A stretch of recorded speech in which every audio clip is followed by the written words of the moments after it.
Que ta gloire descende et envahisse ce lieu. Que ta voix résonne pour la liberté. Que les cieux s'ouvrent et que vienne ta pluie. Oh Jésus, nous voulons ton règne. Que ta gloire envahisse ce lieu. Que ta voix est puissante, elle est majestueuse.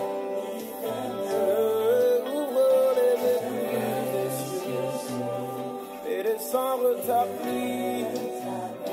Nous voulons ton règne. Asida enka obibia yeda nyankopon ase ene dai so eye Christ Message TV na yene o ebedin komo kakra afa yedoba no ho eye Kristo ope omto ono ane ye ajenkwa no wadi nkunim na odi nkunim ko enti anwumere so de ya chia obibia hwefo ne atiefo na ya chia obibia enti na Facebook for no ye new Facebook wa ya biene for just for Christ Message TV enti yes so se bia wo bia no ko Facebook so na fe type Christ Message TV because 2022 no message no nyina be fa Christ Message TV so and say Christ Message Facebook no e ho na ye de message no nyina be fa enti no edu bia ye be ba normal Facebook no so na fe obibia so eyere ensa kabi nti yeso se ko Facebook so na fe subscribe Christ Message TV ti sane YouTube no e wo hosa na fe message bia eva bia no na unsa ayede atima akabi na watima tie ensampa quand ce lieu tout s'écrit gloire gloire gloire.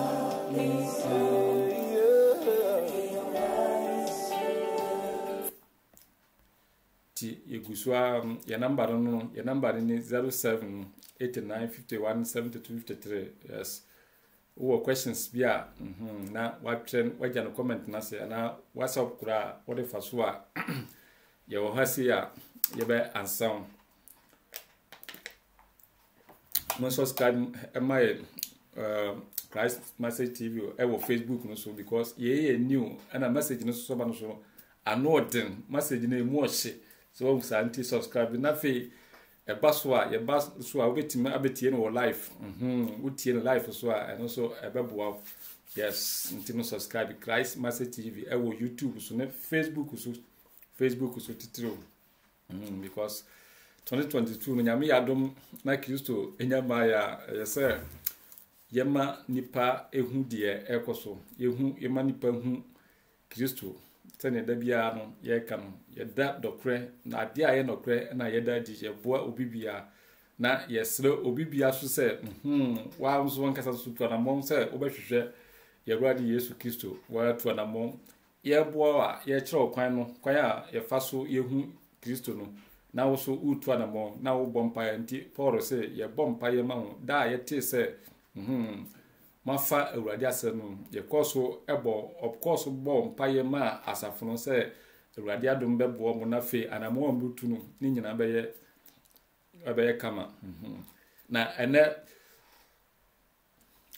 asam kakra bi na ana asem komo kakra bi na me pese meni atiefo nyina ye che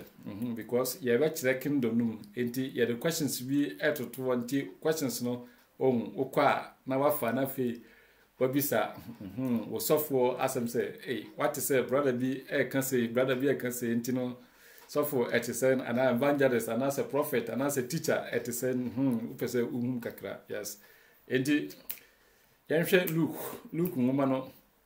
Luke ngoma 13 verse 18 Kristo ajenkwa no oka ansem bi wo ho na fe yentie asema Kristo kan na fe yenni nkomo yentwetwe nkomo kakra na yenni nkomo na fe enye fefefe yes Luke 13 verse 18 no ye kan na fe 18 no or say Jesus asks what is the kingdom of God like and what shall I compare it with?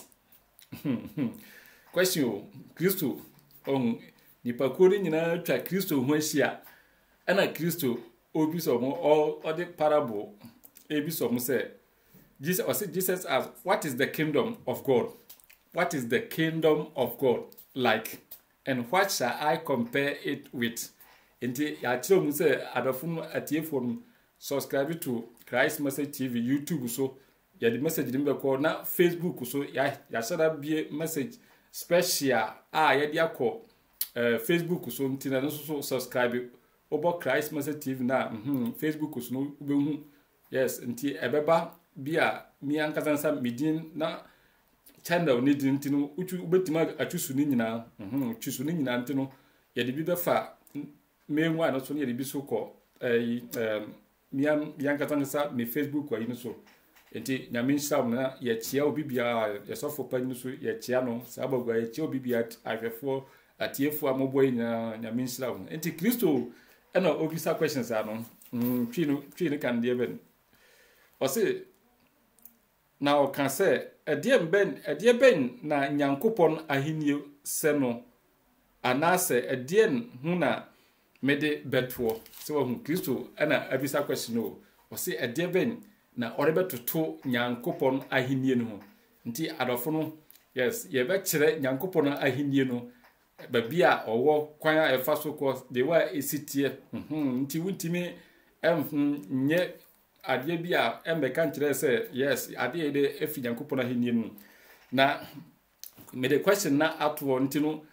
yes settle nti bibia ye program na bibia ye ready na nipa no eye ready na fe ya she kingdom na se na fe ya biebie na ya kire na wahu de ekoso ane meka se asoro no eduru ho a ubehu asoro Christ oko Buddhism, Christianity, and I say, asora kikau Islamic, and I say, insora kikau nafi wahu asoria, and a kua, and I say, a kua, a yes, udu uhum na unya ahinino e mucha fan. And yes, I would di Nema Viatia, one here as a mercy. Ain't it a questions you question, and then maybe some questions now, you think of Mokakra. Into Oko asoria or sofu panimo. Bisano, yes, of course, yeah, Bisao so for penny as my hibidi. Yes, ask and 1 or 2. Yes, ask 2. Nafe, Yin Komoka, Kranafe, and Tosso. Or say when the Pentecost day, or say when the day of Pentecost came, all the believers were gathered together in one place. And let ye be dinkomo. Kingdom Muslim and a year canon. Enti monfan compare ene Christianity ne asori a aba menka se uko Christian uye Christianity a menka se nye but oyese uhu because na menchire wade na fe uko asori a bisa wosofo Pentecost emra Pentecost dan eduru ye no adofo no munyina mahu o say when the day of Pentecost came all the believers were gathered together in one place. Na ye wo Peter no ni Paul nkan ho ni Paul nyama ye wo Peter no James no Bartholomew no Thomas no omunyina Thomas kura na mi se no wo ho bi Thomas no wo ho enti no omudoso enti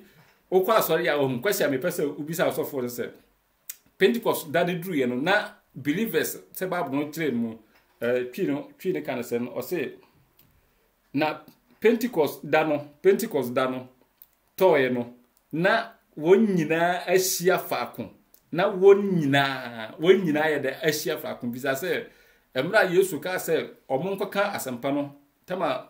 onkonko no bawie ya ode nyankopon no ahinie no ebesi asase so de ahinie no ebra believers no ana se omonyina no ode bra omowie no yembisa ye hu se bisa sofo se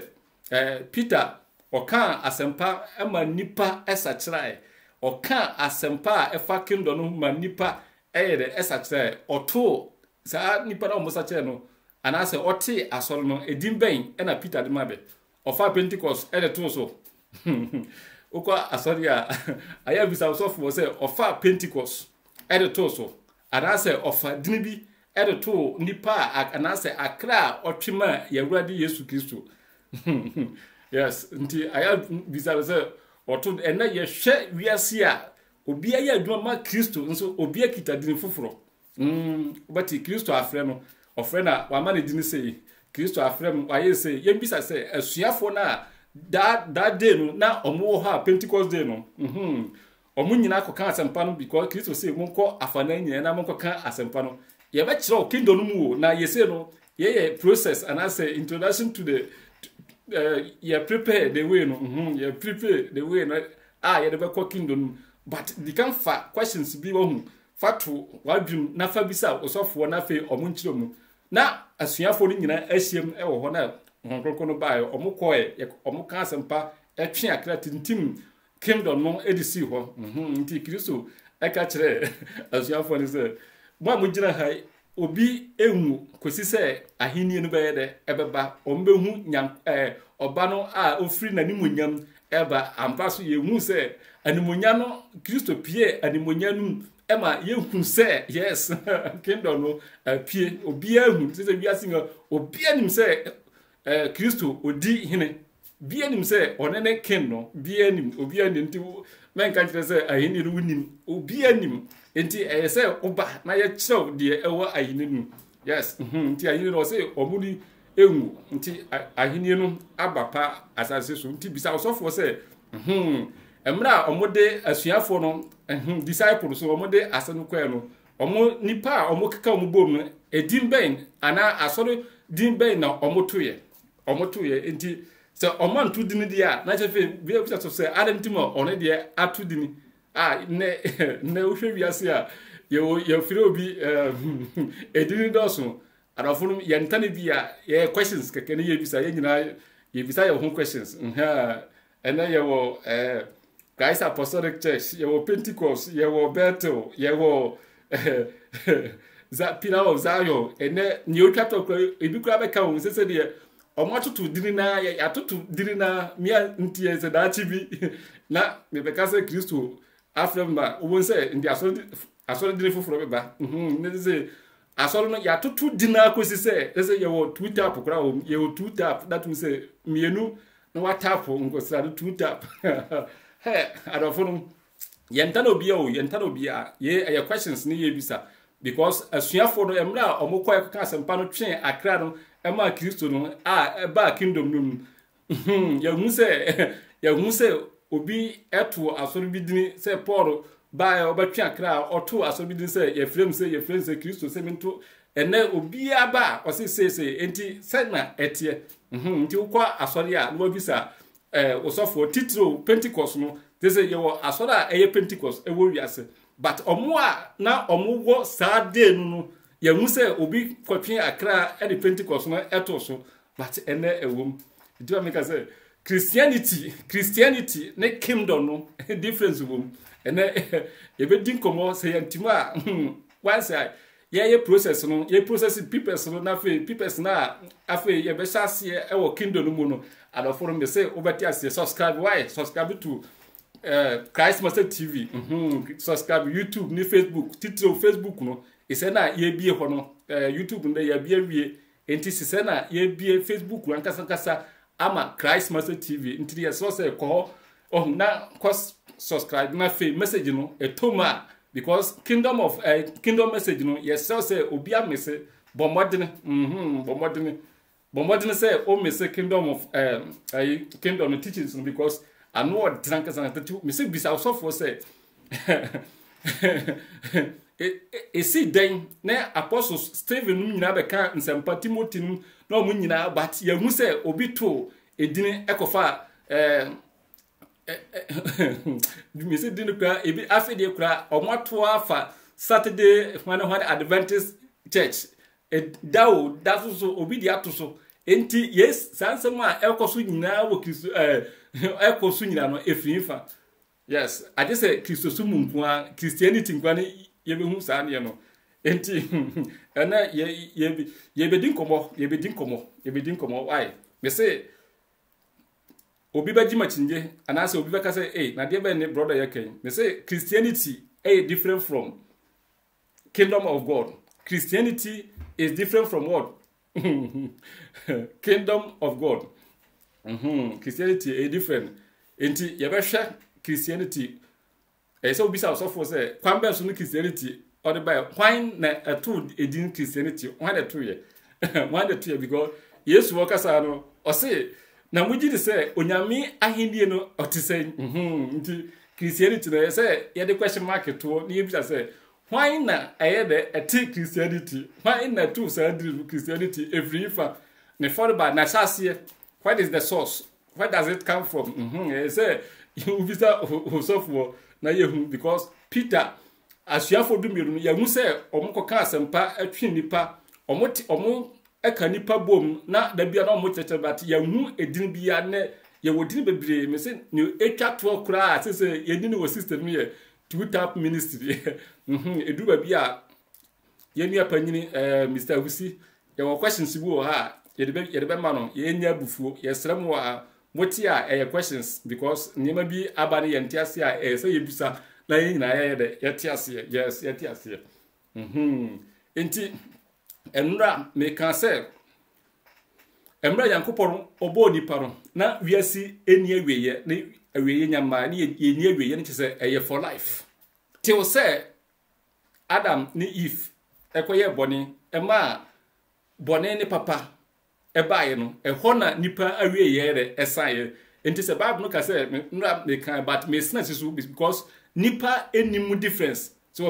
omo say ne da bia awie brem da bi emra owuo eba nipa entam no ena nipa ye de nipa wie ye de ebaye momfa asemi entum tirinye pa obi a wutiem bia no fa asemi tumtim because owuo ba asase anase nipa akwan mu ena awie ne ye de ebaye because what wa abu wan say ene ye wuko nti judgment Kristo baye no o say atemu no kwa bu awie enti ene what wa abu wan say ye frɛ ye se na ye de ne kɔ na de obeye bia no na wakoka nti bia de no wohwɛ the whole world ani bia nipa bia 100 200 omutimi because omunyina ekɔ judgment day no se wom sa enti okoye no judgment day no ukosia Kristo a asase so obra obebo na ma obetu ye mo amudidi mpayifo atanu mo ye no ni nyina ye bebisa o na ye bisa o ye yi video no kyerɛ na nsɛm a wo kan no de wa ye besi ahwe no nti ye sɛm munya ntobase pa enti emra bɔne eba nipa akwan mu ehɔ na awiye ne ye de eba awiye no eba enti no emtra hɔ ema obi enada wo sɛ da bia o sɛ awiye aba awiye ma awiye na ba once ya papa de bɔne ehɔ no that means nipa awiye no because no ba nipa ni awiye ne nipa enim bɔne ne papa no ana sɛ Yakobɔ boy sɛ nka yentra na yenni da eni awiye enintima awiye ne ba wiye no ansane Yakobɔ no or you say, yeah, also Nipana or the kingdom, no, because kingdom no son of yes, or also a yenim. And suddenly, yet in some bapa, and yes, some say, no say message, no saka, ma unia on message because a more at the Missy Bisa was off for say Pentecost Day, no, na as you for no mudosun, or mudosu, or momidi, no mudosun, yes, because a hinium. Emra ahinie no bae no na Bible no chese na ni paradox wontini wiasim nyina nti obi ahu Nyankopɔ no ahinie no se ever nti Yesu se ebinim elimu kosi se onipa barbaye de obepie na hima mu ayima no hwe apio zade no na nipa wiasim nipa nyina ewo ho bi nti omuhu ye nti Nyankopɔ no hwe na akwan de ewo hu bi se wote Awurade akwan de ewo hu bi se onipa jim rough so what Awurade akwaya because I said nipa nyina ni hu bi nipa nyina ye de ani ehu bi so ohun sa tani e Bible no twa nti judgment day no say Awurade na ni monyan apie ma obi ehu bi nti uni asemka because that day no krobia so nipa ye de na omo wo ho nti obi ehu ye na obi ehu nti oba so a atemu no oye de ode beba second one na oba nti aba asese wo ha na ya fro se onua bra na bra be kire abrabo a wo boye emre dudu a ye de to ho ma wo no ne wo de ye se wo musa nti o se wo de she otim se aweye mre ne ye wo no once a owuo eka ye ho de that means se aweye mre nti atemuda na ye one by one ye freye na wokọ ye freye na ọkọ nti wo ha bu nse asumasi ọkọ unwa bu nse asumasi je se obi obu nti se wanyela ki na ye fawsi a ne je se eno anu no ne je se ye duru so se wanyela ki na enuanum ye fawsi pe asemato enti ye so se hwehwe Nyankopon ahenienum na in case say ye fawa ye de wa ayede akwa ahenienum enti ma me se 2022 ahenienum nsem na ye beka subscribe to channel no because ensane de me say eduru wa bo say yes ye kirew ahenie no enti Kristo bisa say o se na mugiri say Nyankopon ahenie no atisen na ye so ye to say Christianity because say ye hwehwe Bible no Christianity apie Bible no me 3 times Christianity apie Bible no 3 times na sa word no mpese meka ho asabi ne eduru ha 3 times no yes so say wahu fofo ya ubetima aja message wo ase na fe verse ne edaka na aye 4 and as 5 sa ne yakwadi mu for the meantime no apie acts the word no apie acts afe yenni komo kakra me say kingdom num different from kingdom no different from Christianity different from Islamic religion different from Buddhism that's for osum ni nyina no even Nyankopon amenkere wade ba ko ya ja no penso Nyankopon na owo asori na wo asori wo nyamesom oba ne baaye no adofun munti asem no yu oba ne baaye no ena obetwa nyamesudum ena obeye ni Christianity sade mo kan Kristo ba sese mumbe kichwa se Kristo oni ha biem Kristo onyede oni ha biem okọ nti odi okọ no so odi hwan ne baaye odi Holy Spirit ne baaye nti that means say ene asori a eyese nipa wum ne eye honkronkron de ben asori mutie ni yo eye de ben honkronkron asori enti honkronkron asori no ye frɛ ne sen honkronkron asori no eye dimben ena honkronkron de atoso se wo husa because mo se Christianity Kristo na amudi na chino owuye no okọ enti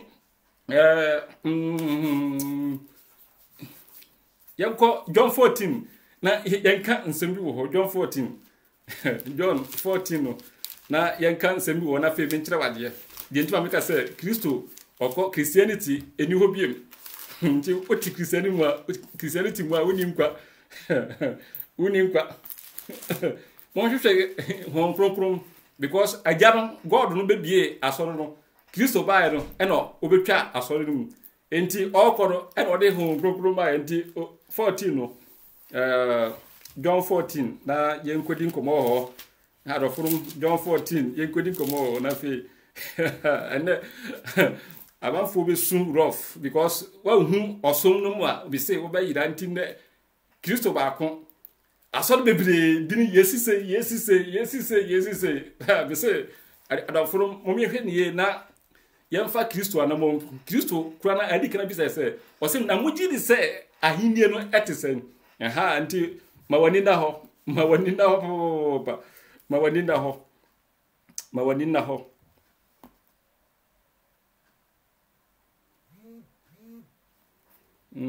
John mano Yohane John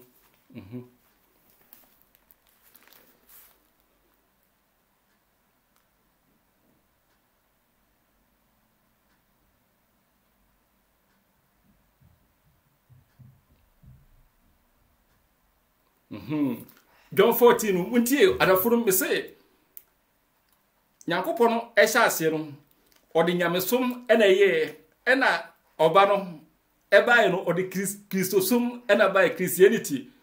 oba no muntie asema Kristo okọ okakire onipa bia monye enti bisa question say Christianity why na de Christianity bae eno so ye question a me say bisa osofo no say why ena odi Christianity ebae Paul onfa Christianity ama hon kronkron so onfa Christianity ma enti bisa osofo say why na on prove wo Bible num enchiro John 14 verse John 14 no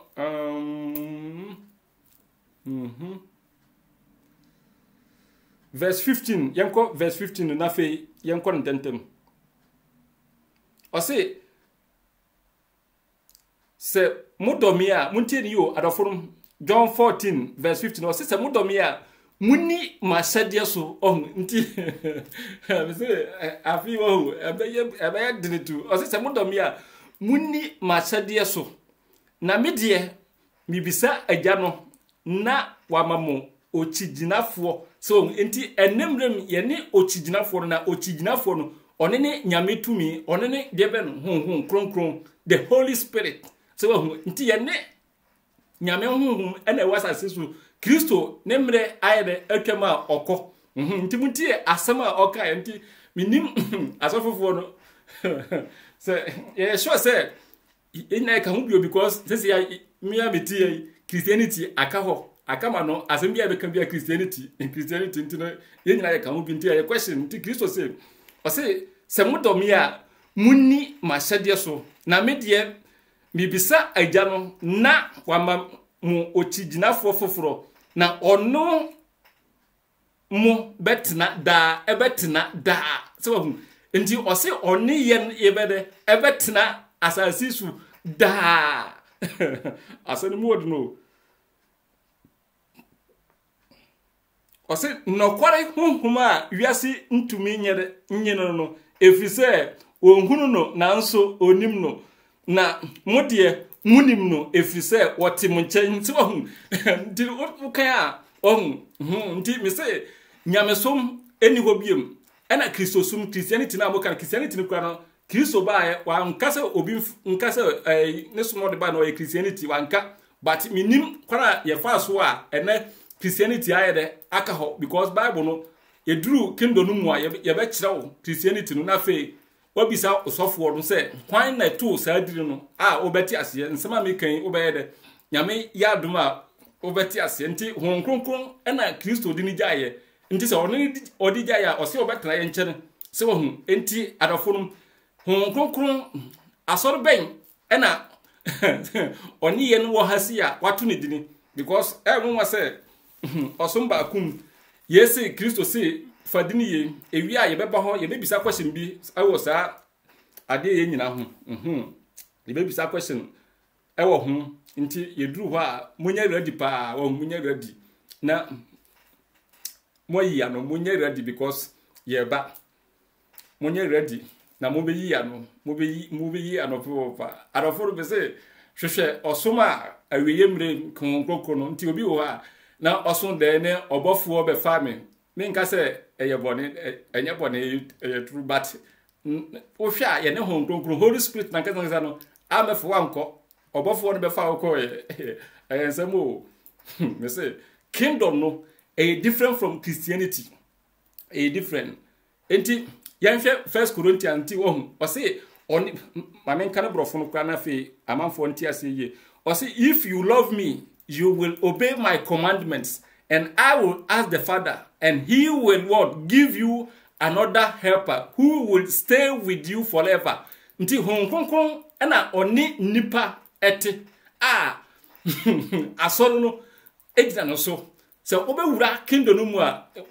I am in person because your person your second don asimo but in person utwa picture bi wo hu na odi tu adwinum emra kingdom no ebeba no na uhu de ekoso enti Kristosum atwam eniwo biem nyamesom atwam eniwo biem Kristo okọ ye na hon kronkron nti hon kronkron no ede ben som na hon kronkron wate enti me se Paul by yahu se otwe akrama nipa yahu se otu dini foforo yahu se otu dini se ye frɛ Christ Church hwane church yahu bi da Bartholomew John James no yahu se otu dini se Sabbath day yahu bi da na esi se eti yɛhwɛ Corinthians anase Ephesians emu baako Ephesians 4 no Ephesians no ana okay yɛni kan kɔ 1 Corinthians na fe yɛwia ne yaba Ephesians yɛwia ne yaba Ephesians na yɛno abedi nkomo kakra me say asafofo no okwa hu bi so mo question pa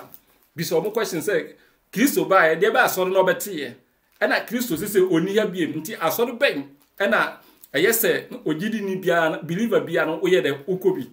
And sorry dini and me ka say near aba system mu last one 2 tap nti say 2 no what tap or not 2 tap nti say 2 tap for motia ye dey question ni ye bisa mo enya bufuo yenim say enua panyini Mr. Wisi ni buomfu nsem bi wo ha o say ye bisa question so be ya yi gina ye bete osom na say yes enti Corinthians muma no o kan nsem bi wo ho na ye ni nkomo First Corinthians e kan nsem bi brofunu wa yifa yanko brofunu First Corinthians e kan nsem bi 12 verse 12 o kan nsem bi wo ho adofunu twere verse no oso twere verse no na kenkan no ofie na fa ko bisa osofo na fa ko bisa osofo because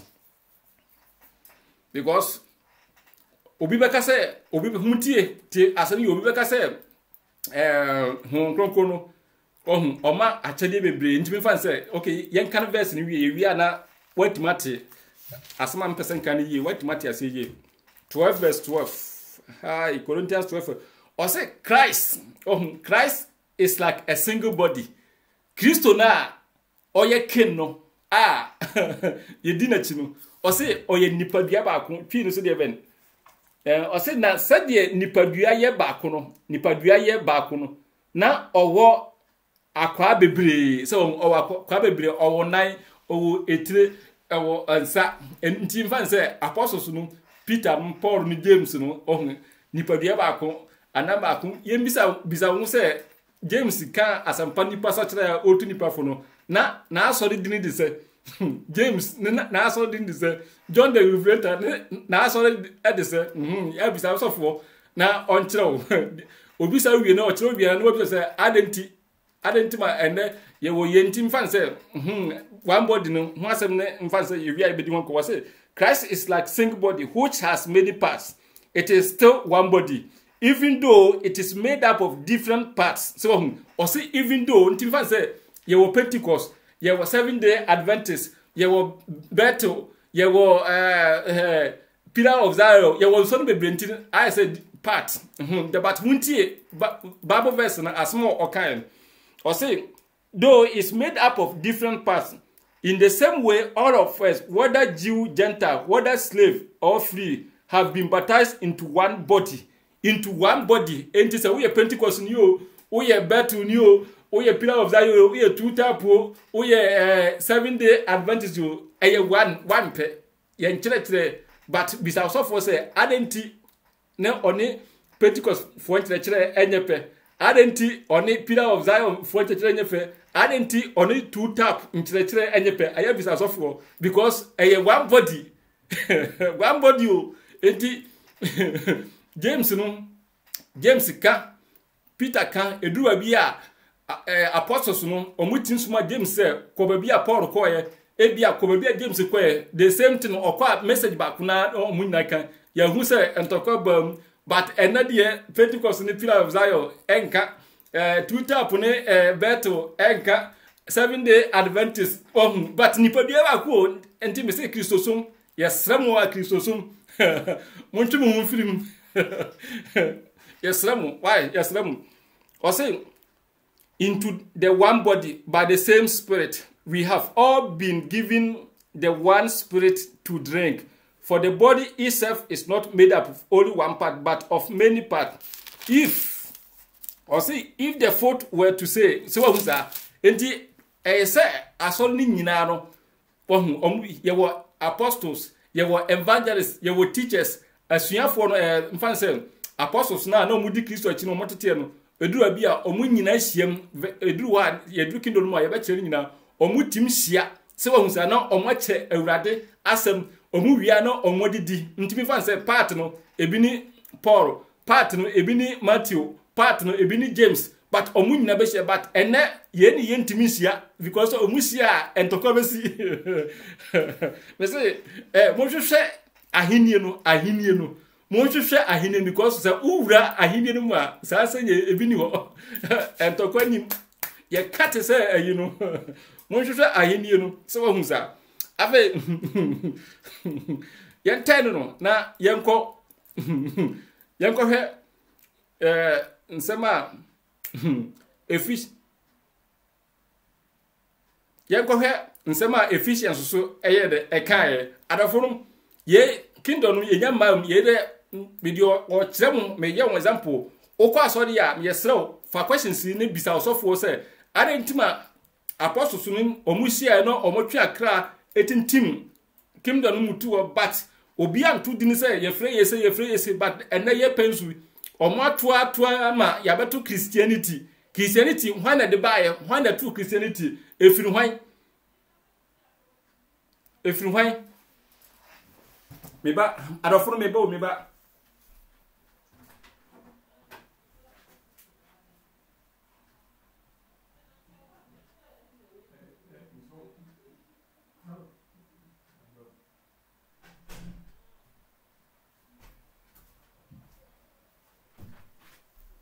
adoforo monfanche kakra ekoye se ohunza nti yame yaduma yebekasa because me prepare channel no YouTube no so be ya nipa don no betima ya atie nti yese ne de kingdom no de minyama ho bati ye process kakra ye kyerem nyema kakra bi ani so nti nyame yaduma ekina nyame yaduma ohu enen menche nyame yaduma yebetoa teachings yesu why yebetoa teachings yesu afi yenhwe enema ketua bi na fe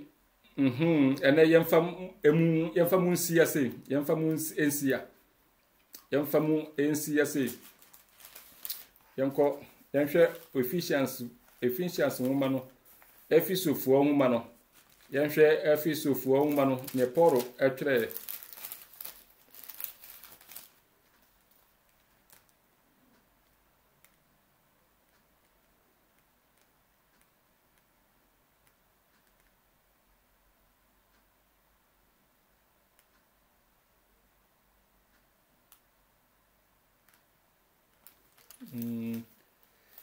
Efiso adofun atams no ya na onkwa no o ya anye yisisa so ohun santene yesre mo why mo mfanche kakra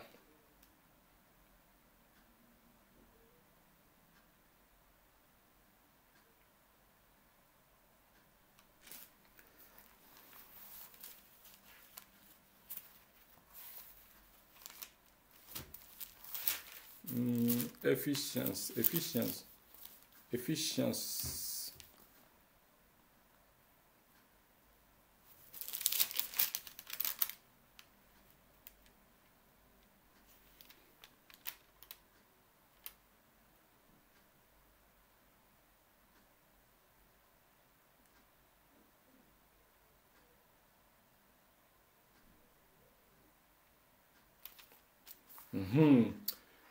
afi yenhwe asem no hunkunkun ni mu no hunkunkun mu no yenhwe de ewom na yemfa compare enti sa verse bi se utim twere okwa no de bisa osofo osede ben Ephesians 4 verse 1 ekoro na yeni nkomo kakra na fem yeni nkomo kakra o say I urge you then I who am I a prisoner because I serve the Lord. So Paul no opie nsemsa no obaba nsem ama nipa nieben nani adaho. O say a prisoner because I serve the Lord. And this Pentecost war yesem se musum nyame a na se Twitter for musum nyame bet musum nyame 7-day Adventist musum nyame a muntie o say prisoner because I serve the Lord. A life that measure up to the measure up to standard God set when he calls you. Be always humble. So also be always what humble. Paul eda ahinienum esua ewo ahinienum. So Paul eda esua ahinienu a yebekirem no. Ye deben humble, gentle, patient. Show your love by being tolerant with one another. So be tolerant one another. Let me share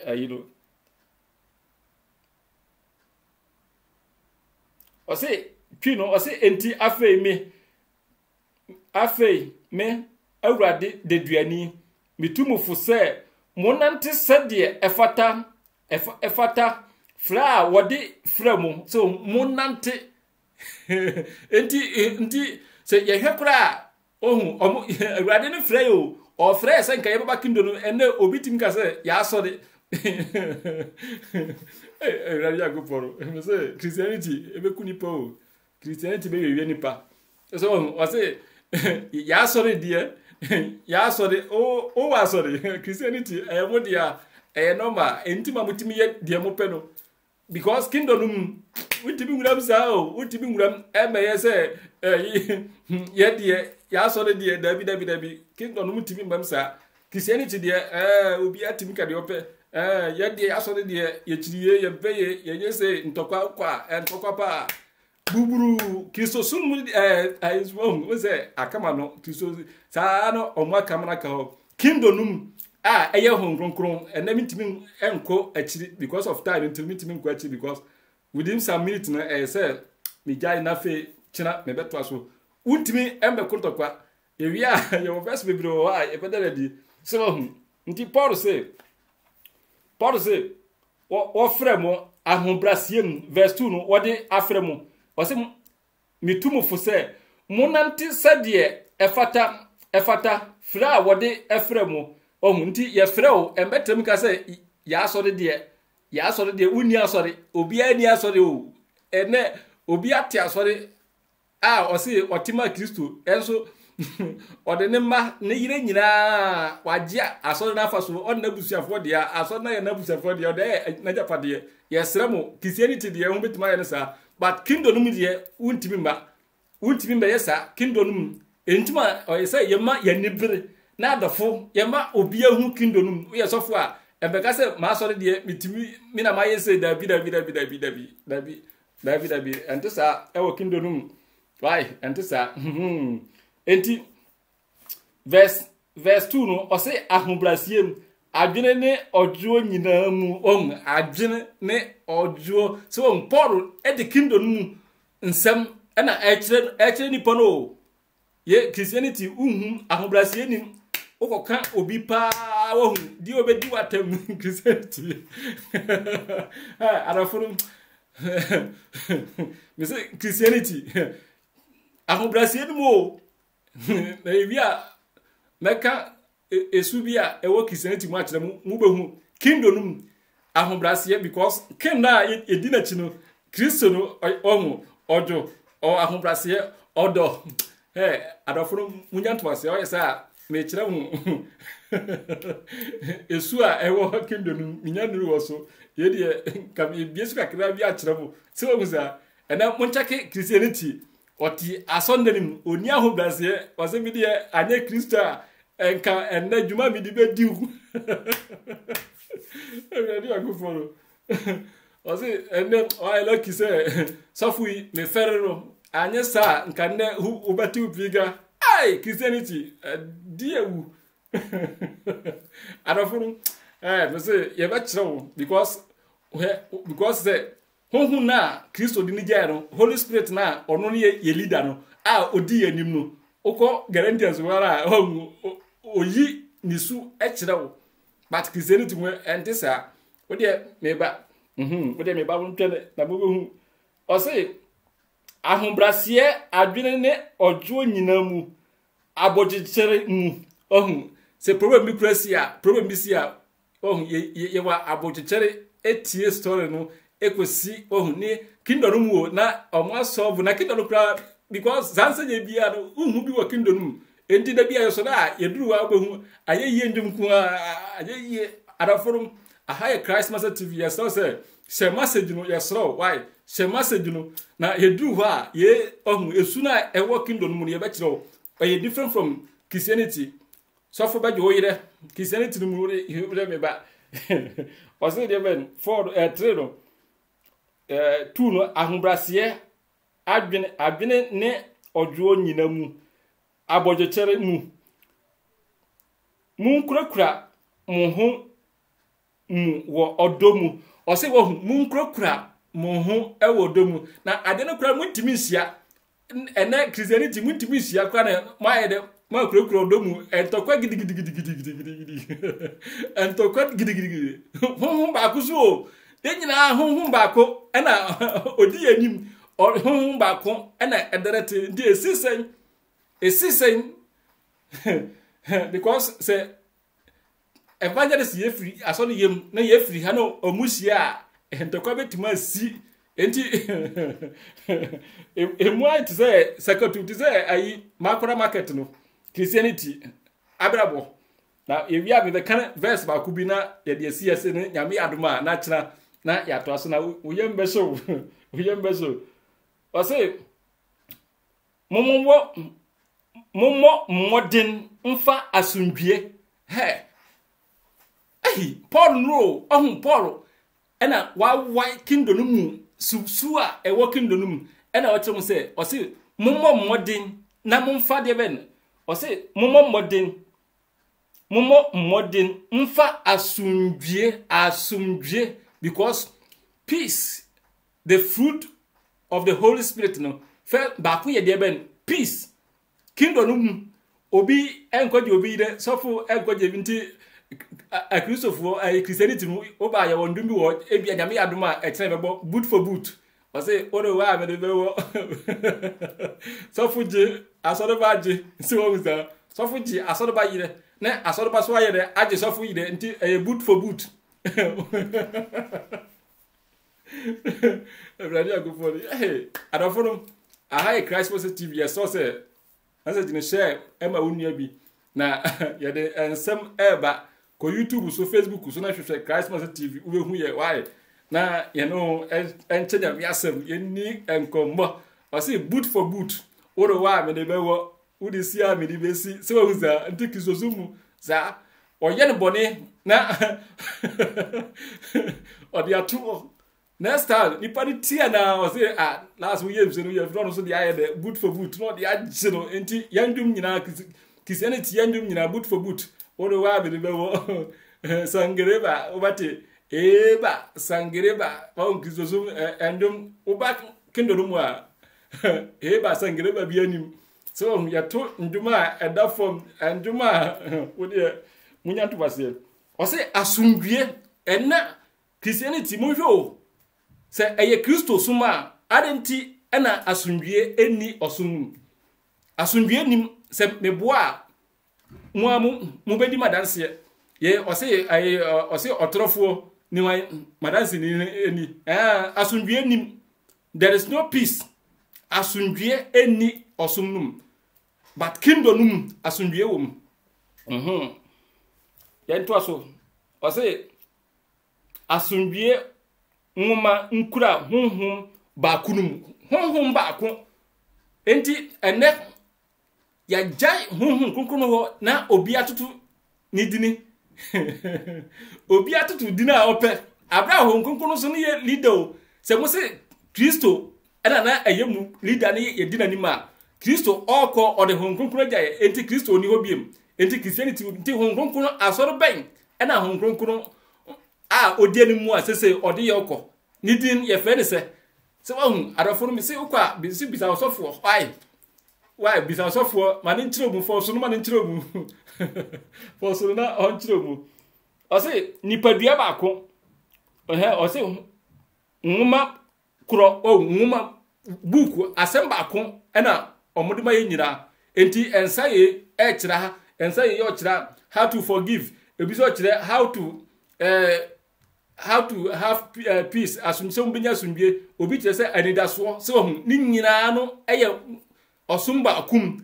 eye efa yewadi Yesu Kristo hu but ene obi kire asumbe asem na ofreso fufufura oba ebe ntokwa nyame ya do na bibi asate a ode da kro obohu ye freso fufuru mo mo ba topic ba ko na e de ato ho ode obohu ntokwa ebesi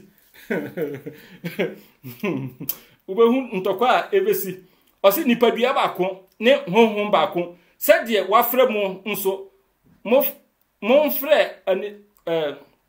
wafre mo nso no mo fre anidaso baako mu mufi osi mo fre anidaso baako mu awurade baako gidie baako asubo baako gidie baako asubo baako ade biara the same thing ene asubo no kra no be say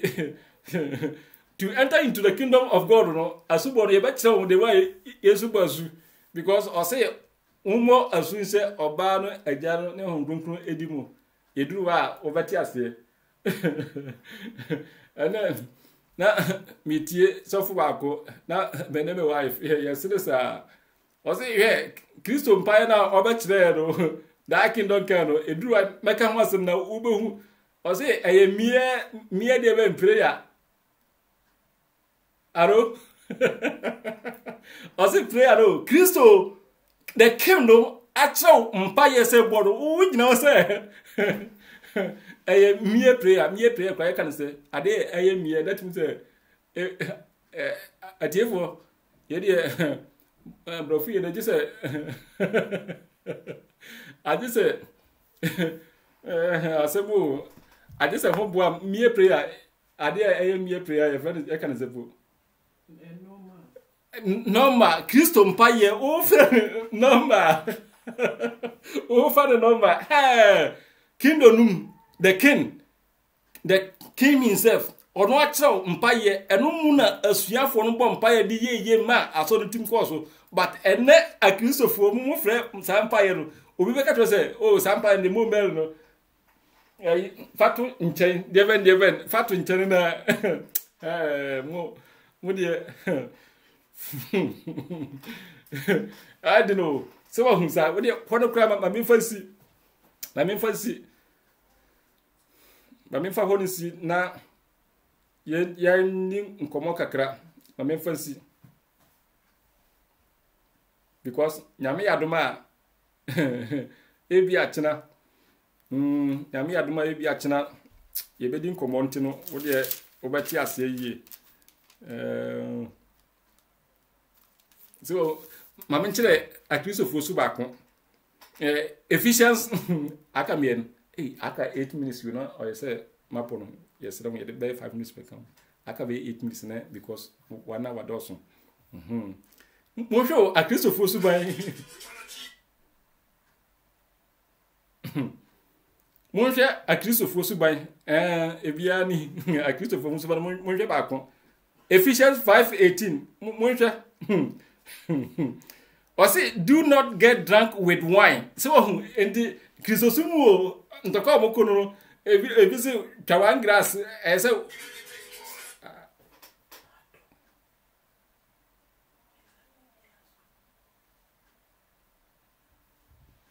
so mo hwe Kristofo enti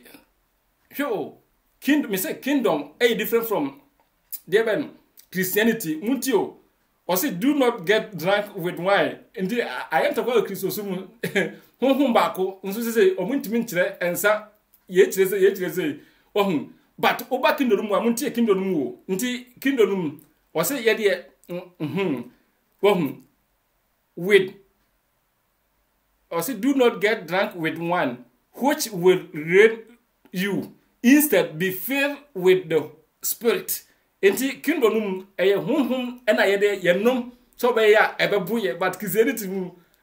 also twa one grass ya nti obi wa 1% 2% no twa normal Kristosum bibia etimi ye wom etimi di bibia tum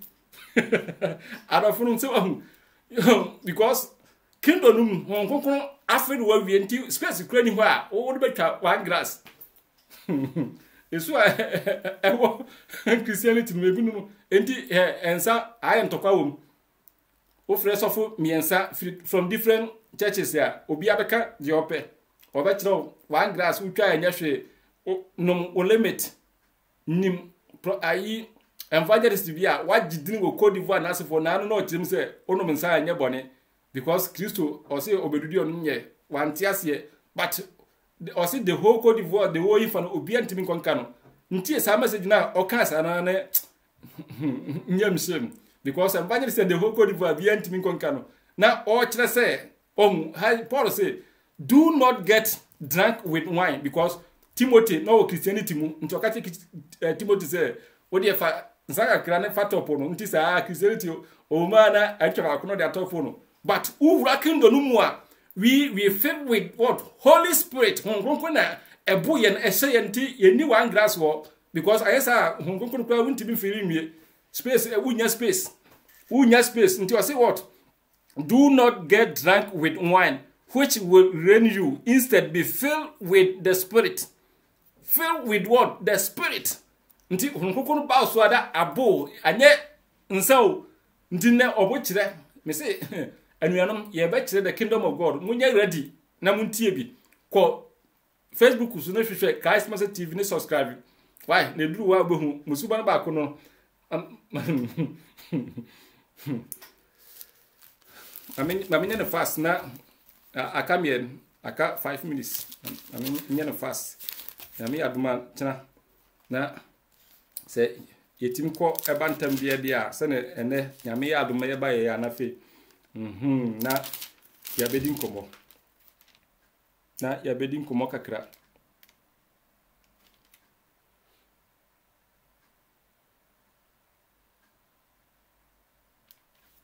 me pe verse ba kuna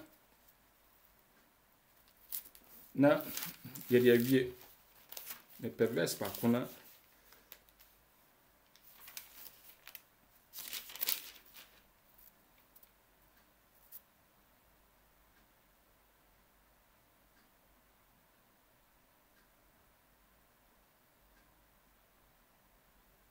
me perverse ba kuna fe ena yedi ye topic no aba wie bye nti wo hunti uba kindolu mu a ye one glass bi ani ho nti bi se uma one glass bi one yikura bempe because ye twa no kokko so ba fere ye anye ensa anye ensa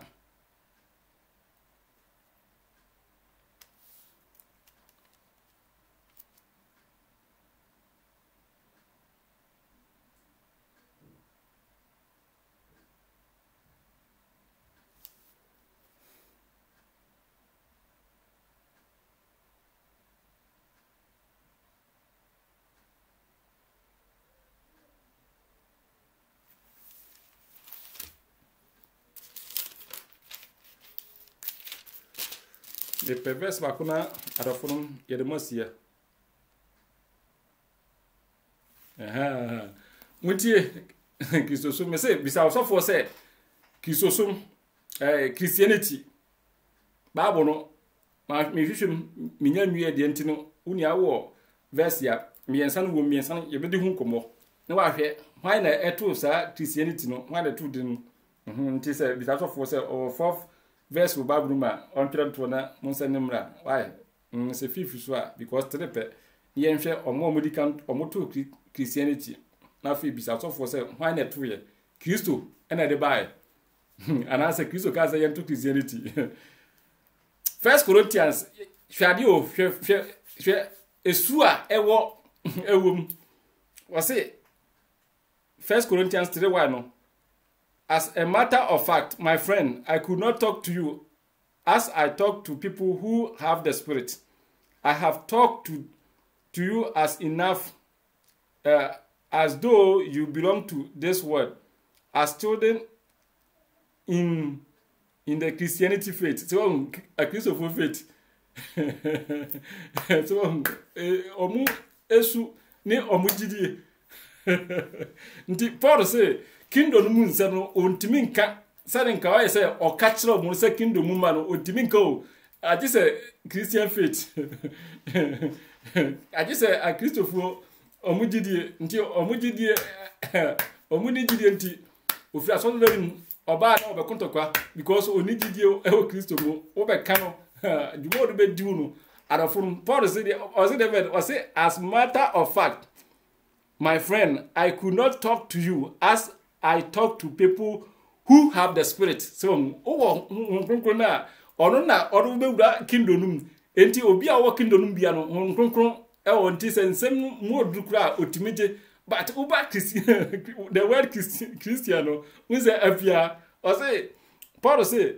to you as though you belong to this world nti Christianity no omone wiase no so the same thing because wiase no oba utwa one grass Christianity oba utwa one grass nti we ko ba you know omoko nsa ho Kristo ne wiase ni na omo ye fight e wo ho nti ensem a eye ahenni no mu nsem a emu eduru no omo ntime nje enti eno ofra sorry oba no ono abaye de ope so nti so fu team oje asoroba ye na asoroba so oje so fu yide na koye boot for boot what do I mean be wo Ibrahim go por mo yeah me say mo nyine mo ho subscribe why na sesene ye beda ahini na de akire mo boot for boot oya medome ho sa Kristo sumu because unya wura spirit mu wie ho konkon fa wie no unya wura ma sa su ye ebi ni ho se wo ho o say as a matter of fact 1 Corinthians I mean twi no 1 Corinthians 3 time na so time na so aso adafun okay wana so ho nturo de tira ye ba ye beto verse no so 1 Corinthians 3 verse 1 kono so ye ba ye beto so subscribe to YouTube channel no na fe ko Facebook so ya bie new Christ Message TV special one ye the message no ebegu so ye beba normal Facebook no so but most message no be ko nti ye so say ko hona subscribe say ye wako YouTube a subscribe no na fe ye checking na see a one kachi because o kachi a asem be for us because I say ye do wura kingdom hon konkono ansa na obetima wura kingdom hon konkono ye leader one but Christianity de enipa na ye leader into ye pe osema asore no we ya make ese we ya me you say dabi hon konkono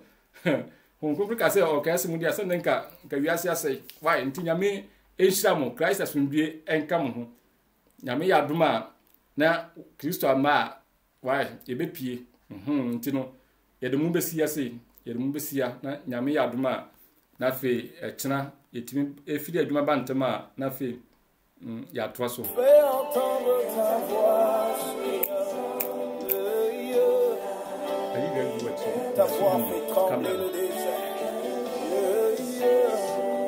et que vienne